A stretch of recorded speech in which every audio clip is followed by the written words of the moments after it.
our license, it's a good principle. If he says we're good, sure. That he thinks that you will go,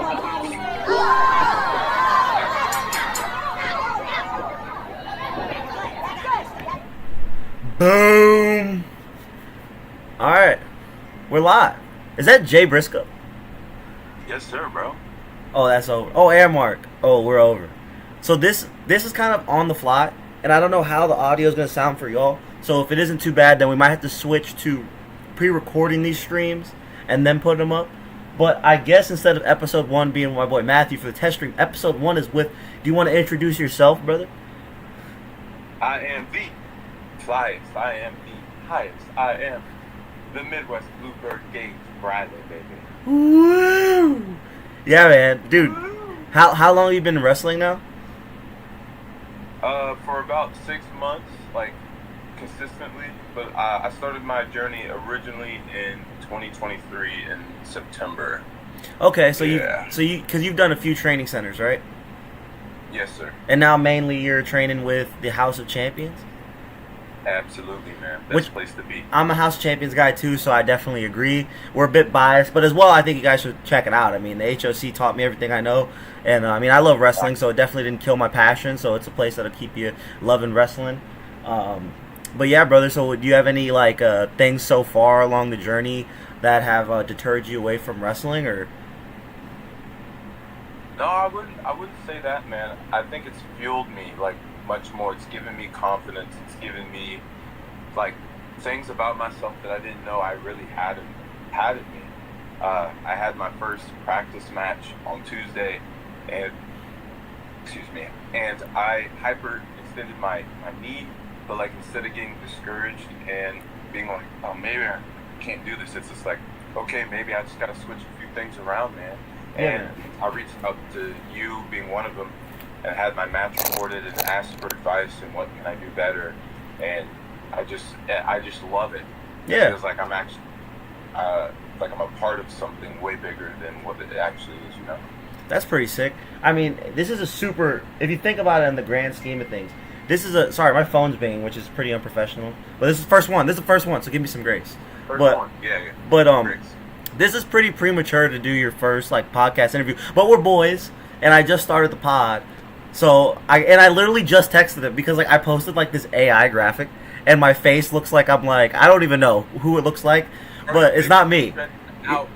Yeah, it's not me at all. That's not me on the graphic. But brother, I put out the graphic because AI did it, and then Gage, because we're boys, obviously is gonna rib me about it.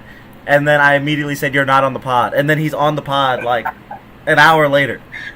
So, yeah, but like, brother, this is something that happens in wrestling a lot. But I can't say that I did a podcast in wrestling 6 months in, so that's kind of cool. You also won the HOC scholarship, which if you want to tell them what that is. Yeah, so every year for the last 2 years that they've been open, because they haven't been open for long, they give out a scholarship for a full ride for a year to anybody who's really passionate about the business. And last year, actually, I was supposed to sign up, but financially, I just couldn't do it. And, you know, God just took me on a whole nother path, man. And around the time last May, when my life was starting to get back in track, I'm like, you know what? I want to full send on this wrestling thing, and I just worked every single day. I trained every single day, and it just gave me a reason to live.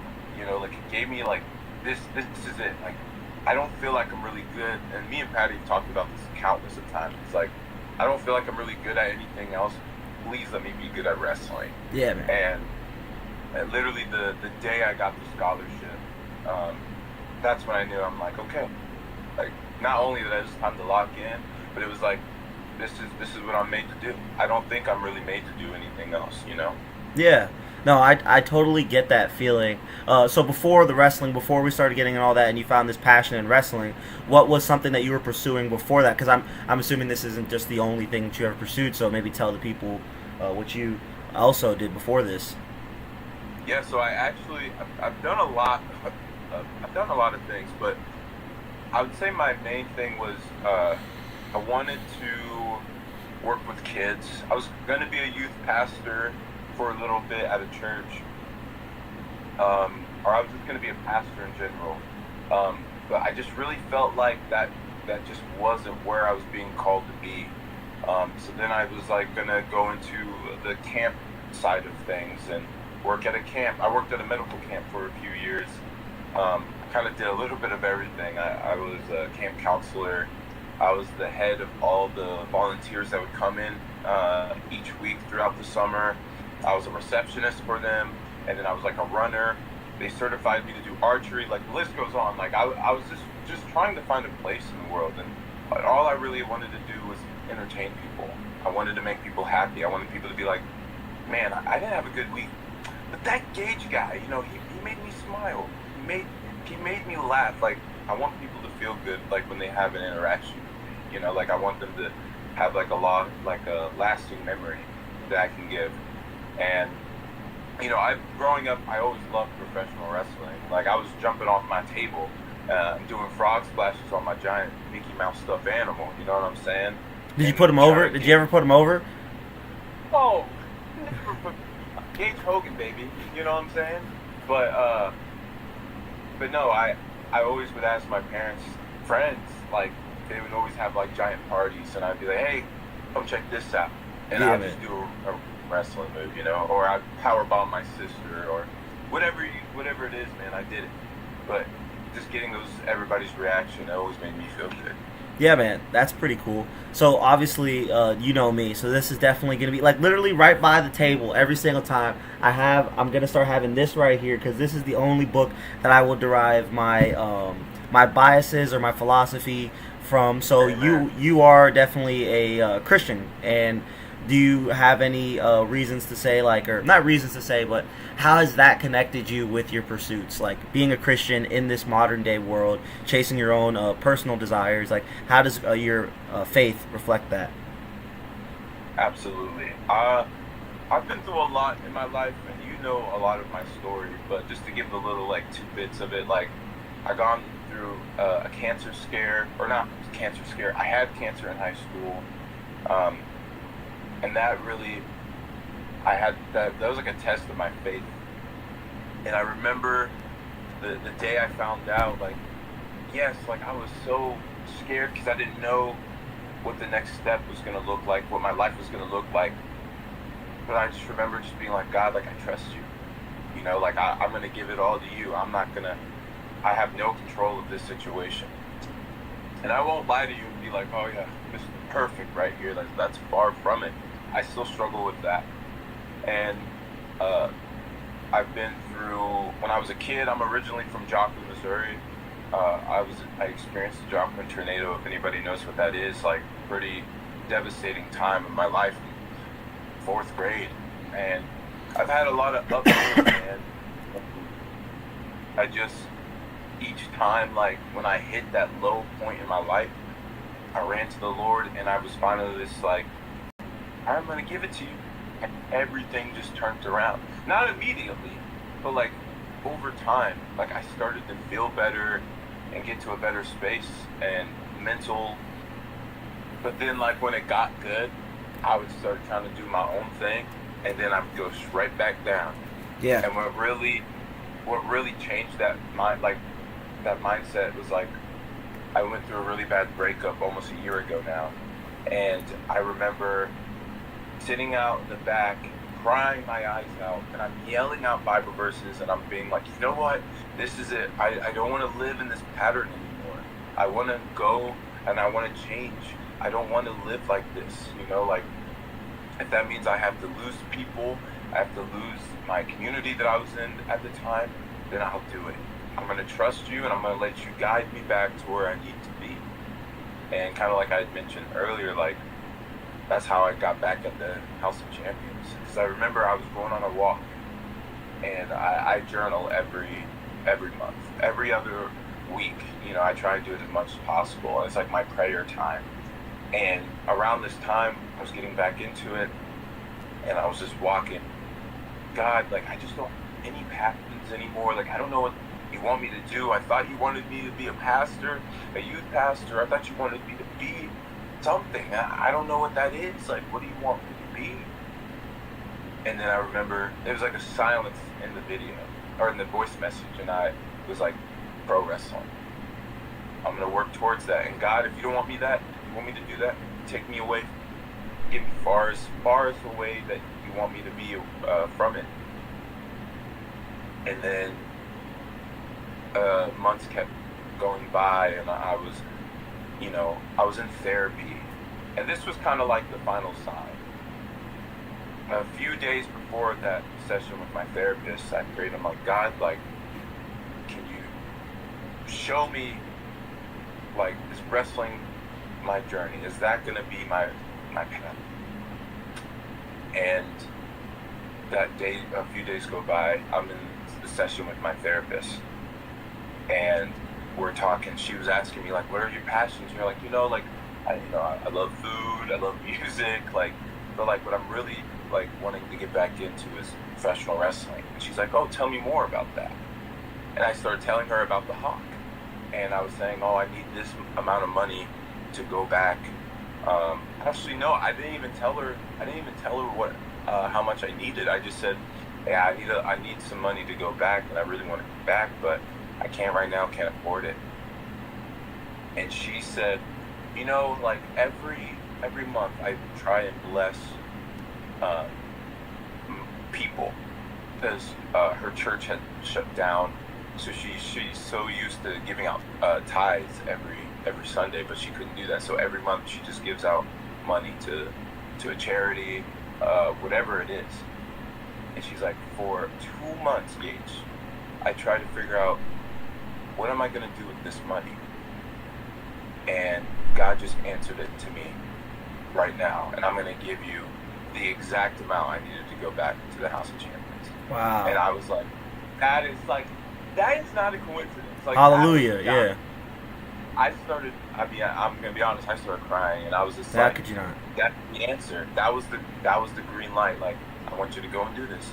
Yeah. And and I've never been any happier. And then, like, leading up to this scholarship, I trusted God. I was like, God, if you don't want me to get the scholarship, if you don't want me to do this, then I'm okay. Like, if this is just maybe a sign this isn't for me, and I just wanted to try it out. And if you guys follow me on Instagram, quick plug, Gage Briley X. If you My God.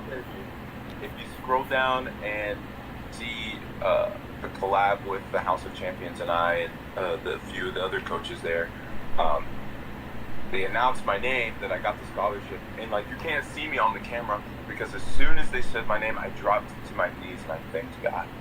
I said, wow. Thank you, Lord. That's beautiful. Thank you. I popped back up, and then the rest of the video, but that's why I believe He's led me back to what I love most, and like, yeah, did I have to say goodbye to a few people in my life that I really cared about? Absolutely. But that's when relying on God and like truly trusting Him, that He's going to get you to where either you want to be or you didn't expect to be, or it's going to be even bigger than what He's going to give you. I'm a firm believer in that. Wow, that's beautiful, bro. That's an amazing story.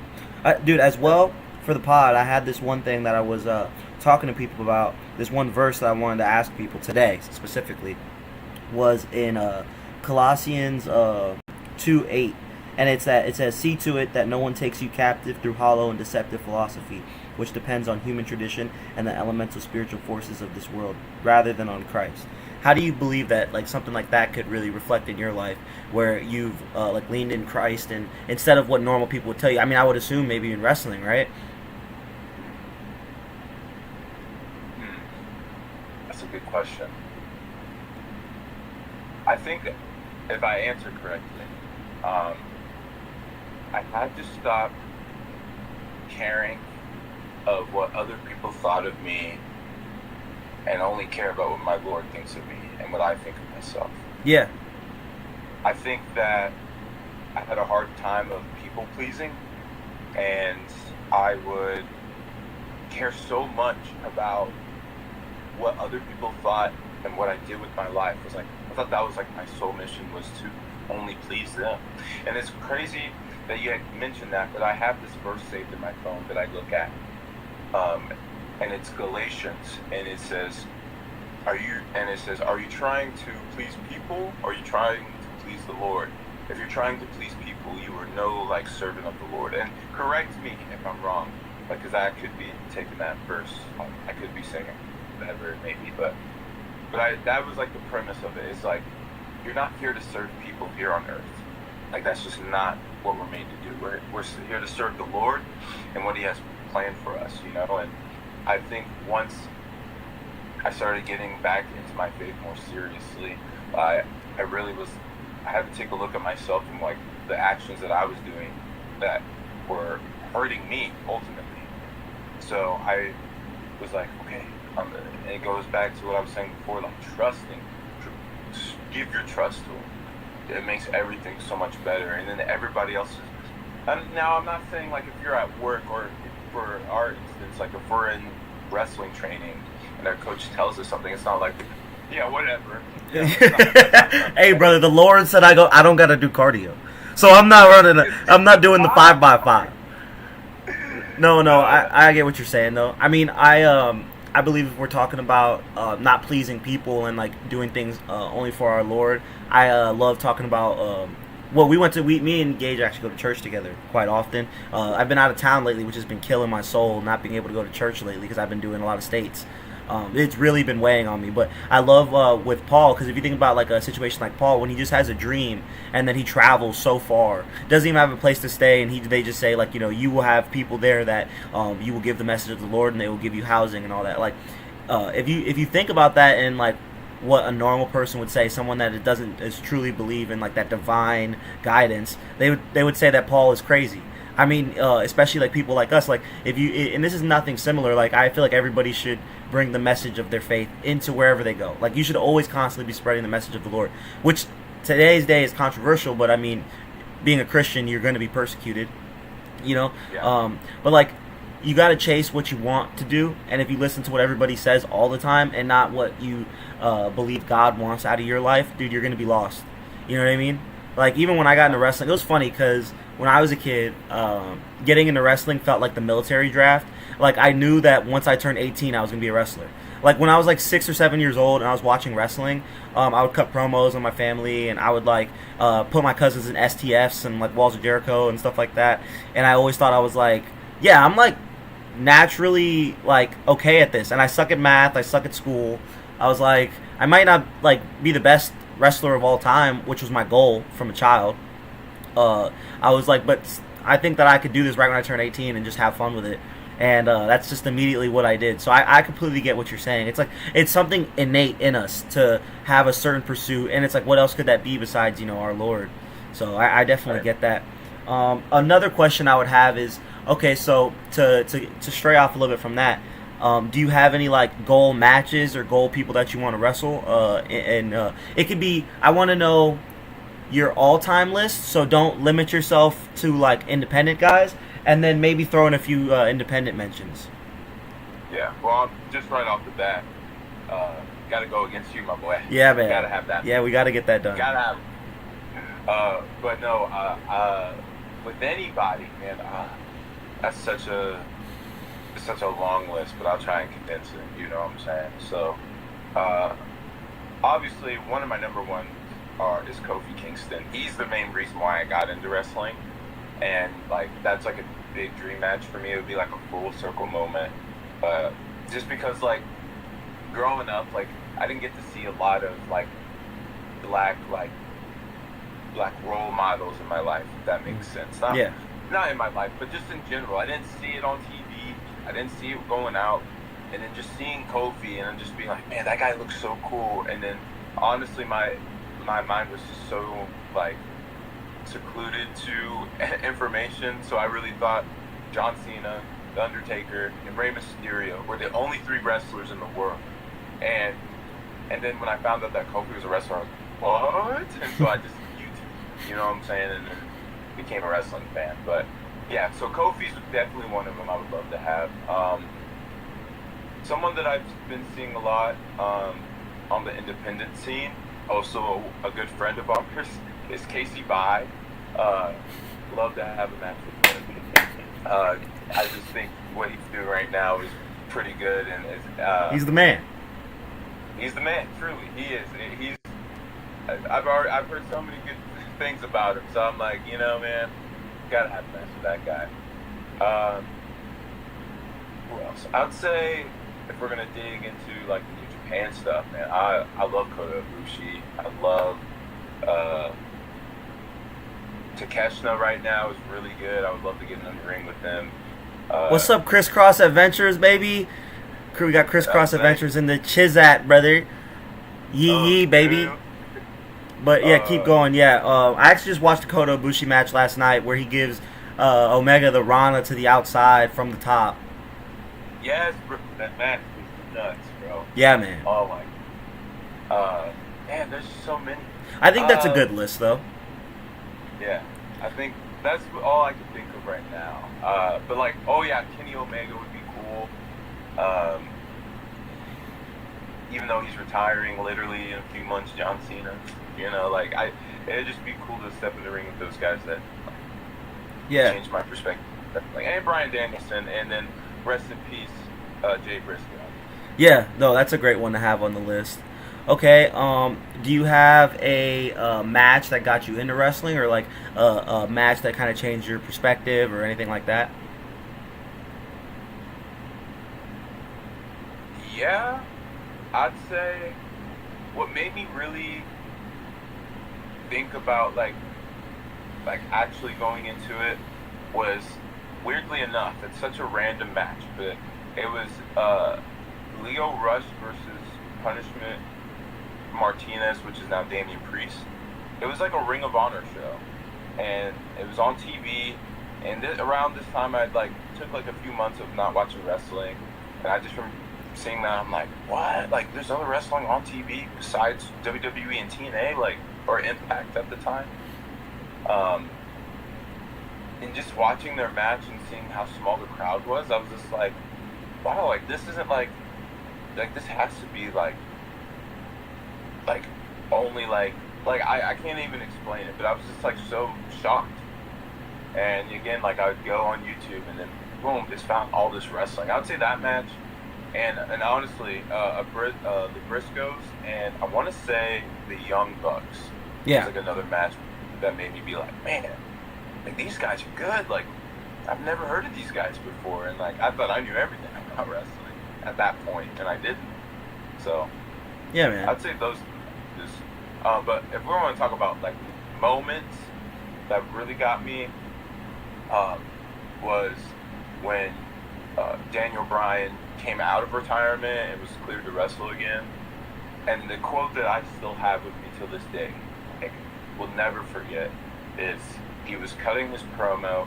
He said, "If you fight for your dreams will fight for you." Bro, chills. I was like, okay. I was like, okay, this is what I want. This is what I want to do. How do I do it? You know, and another one was, it was now John Moxley, but when he was in WWE, he had cut another promo, and he was like, don't care about anybody else, like, crapping on your dreams. And again, it was just like those moments, like I felt it, like it didn't feel like it was written out or like, hey, say this, man, it'll get you over. No, it was like that was from the heart, and like that's what got me. So those were my two moments, man. I mean, yeah. Those are great moments. So now that you've been getting to see some of the promotions around Florida, or if you've hopped in the car ride with some of the boys, we got to get you in some of those soon. Do you have any goal promotions or states or any places you want to get out to? Well, you know, baby, since I am from the good golden arcs of Missouri, gotta wrestle there. It would be even better if I can wrestle in my hometown. I would love that, or anywhere in Missouri. Are you selling the town, brother? Are you filling the seats? Yeah, I'm filling seats, baby. I still got people out there. I got family out there. So, put me in the main event, babe. Oh, okay. Just playing. Just jokes. You gotta do the what the Dudleys did in TNA. You gotta have all your family leave after the match, and that way you make sure that they put you in the main event next time. That's what I'm saying. But I love to do local pro. I actually went there with Patty about a month ago now, and I really enjoyed it. I love, again, that small community. I just enjoy so much, and met a lot of cool guys there. Uh, I've seen a little bit of Pride of Wrestling and CCW. Those would be pretty cool. But like bigger, not bigger goals, but like it would be just cool to go. One of my goals as an independent wrestler is honestly just travel the entire world. Yeah. And go to Japan. But the ones here in Florida, like Local Pro, I really like, and CCW and Pride of Wrestling, those are really cool ones too. Like just like the atmosphere is so different. Like it's like some of them go into it not knowing a whole lot about wrestling, and then some like are like die-hard wrestling fans. And I love the good mix because then we can all come together and enjoy something. You know? Yeah, I mean that's a good list that you got there. What about influences for the character? So do you want to take a few seconds maybe to get yourself over, brother, and tell these people who you are, what the Bluebird really is, baby? You already know, babe. So the Midwest Bluebird originates from a very young version of me. He is just a man loving nature, loving God, barefoot, just outside all the time, no cares in the world. And I feel like, birds in general are naturally just free. And I feel like my whole life I've really just been kind of running wild, running free. And the time I've really ever felt free is when I was back at home when I was a young kid, going outside and just doing whatever, imaginary fights, hanging out with the neighborhood kids, running barefoot. Like I was like a straight hippie, man. So loving trees, climbing trees. Like I really feel one with nature that way. But I feel like my message that I want to get across, like with who I am, is like, don't care about all these materialized things that we do. Like, I really don't understand why, like, I mean, I do, but social media has become such a big thing, and everybody's like, oh, I want the big, nice, fancy things. I want to, like, but that doesn't bring you happiness. Like, that doesn't, like, that's just like another thing you just own. And some people, like, a lot of people disagree with me, but like, I just don't see it that way. Can't like, take it with you. I truly believe that just living every single day, man. Living every single day is the point. And that's what I feel like who I am is like, and I want people to be inspired by that. Like, man, like this Gage dude, like, he doesn't care about all these nice fancy things, and I could be content with just living in the woods the rest of my life, man. Like, I don't care about all this fancy stuff and status and the status quo and all that. Like, just be who you are, brother. I be wearing flip flops to church. I be wearing flip flops everywhere. I'm wearing slides right now. Like, hey, talk to him. That's all I wear. Talk to him. I don't never cared about. Like, I've had almost this exact same pair of clothes since high school. Like, I don't care about all that fancy stuff, man. I don't even have a nice fancy suit in my closet, bro. Like, well, I'll come out with some shorts, a button up, maybe a headband, or, man, a hat. Maybe a hat? What? Yeah, and some flops, dude. That's yeah, man. That's all I need. That's all I need. Well, if it's you, that's how you sell yourself. You got to be yourself, which is awesome. Yeah. But I think that this was absolutely a great time. We're about to hit about that 30-minute mark. So if there's anything else you want to shout out your social media, shout out where people can keep up with you and stay in what's the gimmick? They could keep on the trailway. I don't know. What's the bird thing? Maybe I'm trying to think of a catchphrase for you, man. Well, if you want to soar with the Bluebird, that it. Listen, my groovy gents and lovely ladies, Woo! they fly. And look me up on the socials, Gage Bradley X again. Come out to Legacy of Champions in December. You never know what could happen, babe. But come and support the House of Champions. Support your local pro wrestling schools, man. Support them all, not just ours. Support them all. Yeah, man. I don't care about all that stuff, man. We all trying to make it. Even if we don't make it to the big leagues, it's okay. We're still doing our dream, and you should come and support it. Heck yeah. Well, thank you so much for hopping on the stream, man. I hope it was a good time. We can do it again soon.